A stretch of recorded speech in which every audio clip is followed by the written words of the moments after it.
My hope is that at the end of this video, you will rely more on motivation rather than discipline. What do you feel like you were put on this earth to do?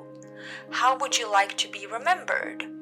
How can you align your current education and work experience with those values and pursuits? And I feel like these questions really put me into the energy of motivation once I think about them, into the energy of power.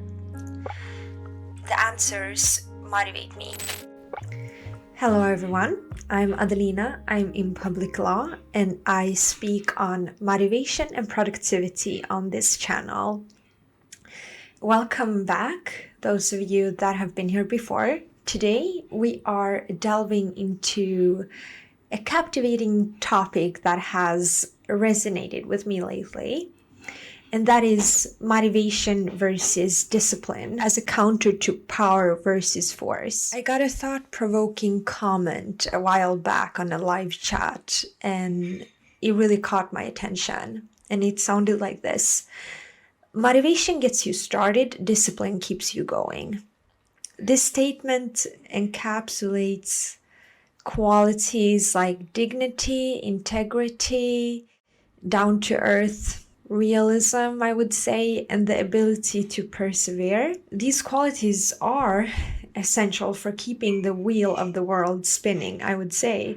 It reminds us that relying solely on motivation is insufficient, as sometimes we need to push ourselves even when we don't want to, just to keep the wheel of the world spinning, just to keep the world going.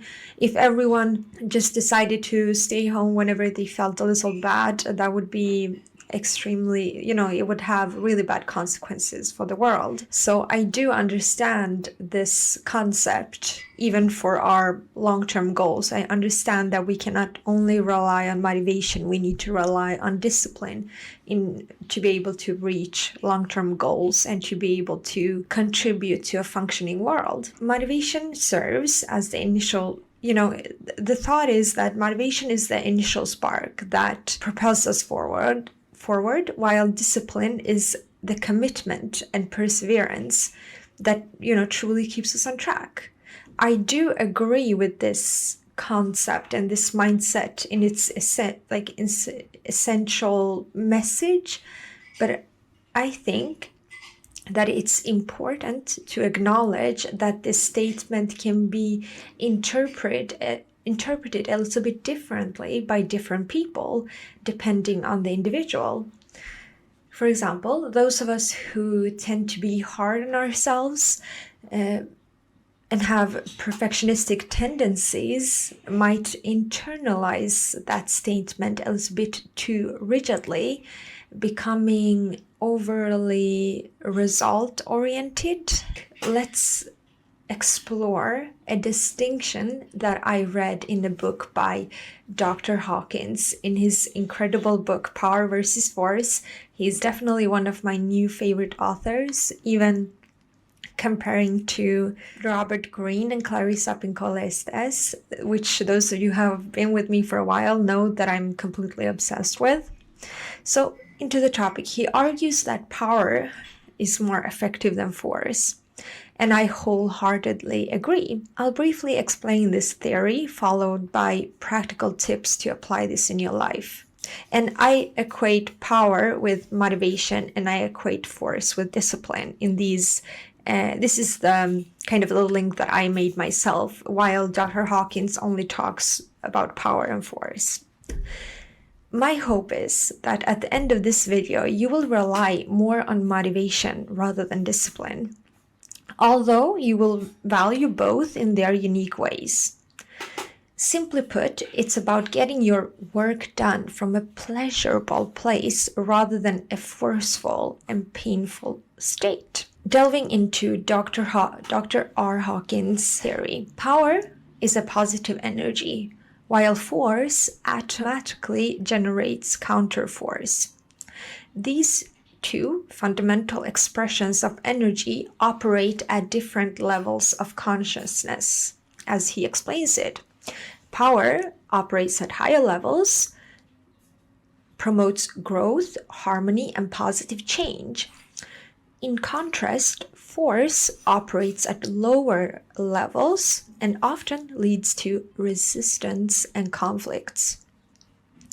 Embracing power means tapping into our inner strength, maintaining our integrity, and radiating positive energy. At this point, it might sound a little bit woo-woo for you guys, but I ask you to stay with me. It will get more practical as we go, as I learned how to apply this to get things done with motivation, from a pleasurable place, feel the drive, instead of only relying on discipline and force. Okay, how do we apply this? What are the practical tips that you can apply to your everyday life? Establishing a good sleep schedule, regular meals, and engaging in meaningful and relaxing activities helps maintain a positive and stable energy, fostering motivation. That's very practical. That's in your day-to-day life, things you have power over, things you can do. You can also ask yourself questions. That's another practical way I apply this. I ask myself the questions: what do you feel like you were put on this earth to do? How would you like to be remembered? How can you align your current education and work experience with those values and pursuits? And I feel like these questions really put me into the energy of motivation once I think about them, into the energy of power. The answers motivate me. So if it's not possible to align your work and education, is there any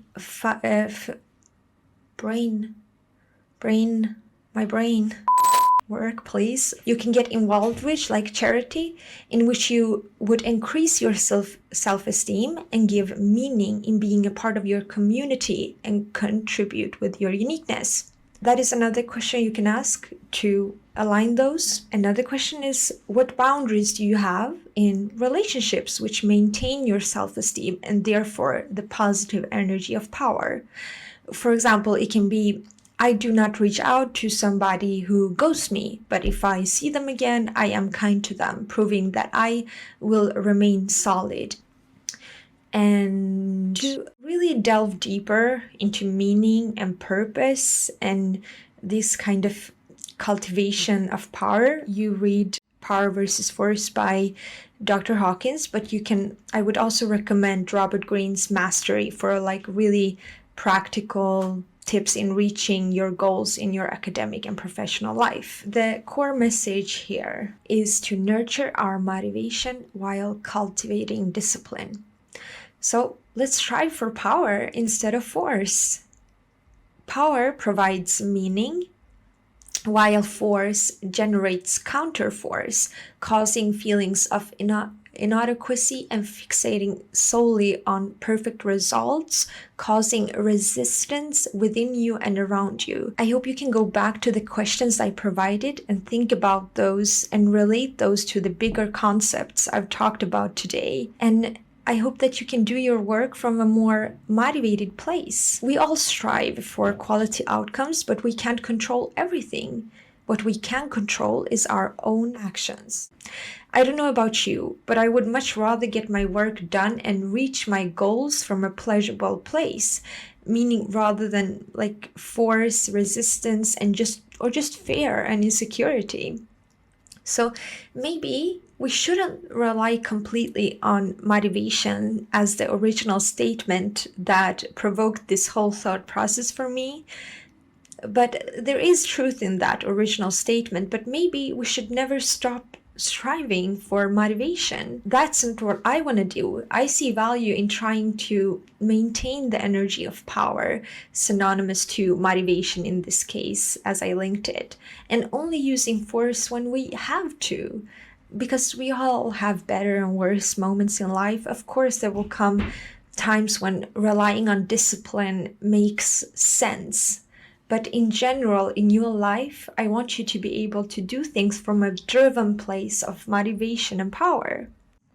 So I hope you guys enjoyed this perspective on motivation versus discipline, and I hope you find a way to align more with power rather than force in your life. I hope my practical tips help, but I also hope the reading references that you will delve deeper into this topic by yourself. Probably we can discuss other aspects of this on this channel in the future. If you ask me questions, I will know what to dive deeper into. So thank you for that. You can drop them in the comments below. Thanks for watching. See you guys in the next study stream or video. Please like and subscribe if this content was valuable to you, and I will see you in the next video. Thank you so much. I really appreciate you guys, and I hope you have a great summer. Goodbye.